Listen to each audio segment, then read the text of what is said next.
బాలు గుండెలపై తగిలిన గాయం చూసి కంగారు పడి ఇంట్లోకి తీసుకువెళ్తుంది మీనా.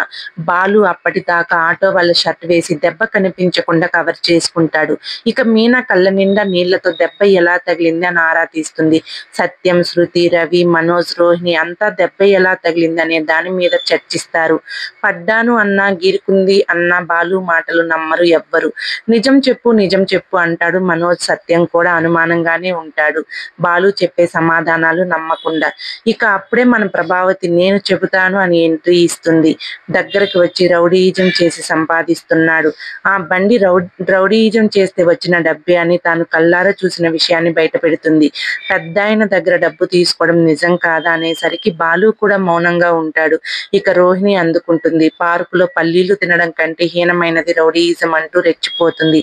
ఇక ఇంతలో ఆ పెద్దాయన రౌడీలను పంపించమని వేడుకున్న వ్యక్తి వస్తాడు శుభలేఖలు పట్టుకొని.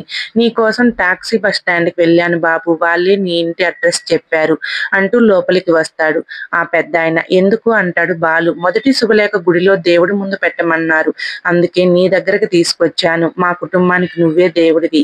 ఇదంతా నీ కుటుంబమా? ఇలాంటి కొడుకును కన్నవాళ్ళు ఎంత అదృష్టవంతులో కదా అంటాడు ఆ పెద్దాయన. ఏమంటున్నారు మీరు అంటాడు సత్యం షాక్ అవుతూ. మీ అబ్బాయి మీకు చెప్పలేదా అంటాడు ఆ పెద్దాయన. ఆ రౌడీలను తరిమి వేయటానికి మీ దగ్గర వీరు డబ్బులు తీసుకోలేదా? కిరాయి రౌడీ కింద మీరు మాట్లాడుకోలేదా అంటుంది ప్రభావతి కోపంగా. లేదమ్మా అంటాడు ఆ పెద్దాయన. అక్కడితో ఈ ఎపిసోడ్ అయిపోయింది. బహుశా బాలు మనం ఊహించినట్లే అప్పు తీసుకుని ఉంటాడా? ఇక ఈ పెద్దాయన ఇంకేం మాట్లాడతాడో చూడాలి. మొత్తానికి ప్రభావతి బాలుని తప్పుగా అర్థం చేసుకుందనే విషయం ఈ పెద్దాయన కారణంగా బయటపడుతుందా లేదా అన్నది రేపటి ఎపిసోడ్లో చూద్దాం. ఈ వీడియో మీకు నచ్చినట్లయితే ప్లీజ్ సబ్స్క్రైబ్ చేసుకొని మరి ఇలాంటి అప్డేట్స్ కోసం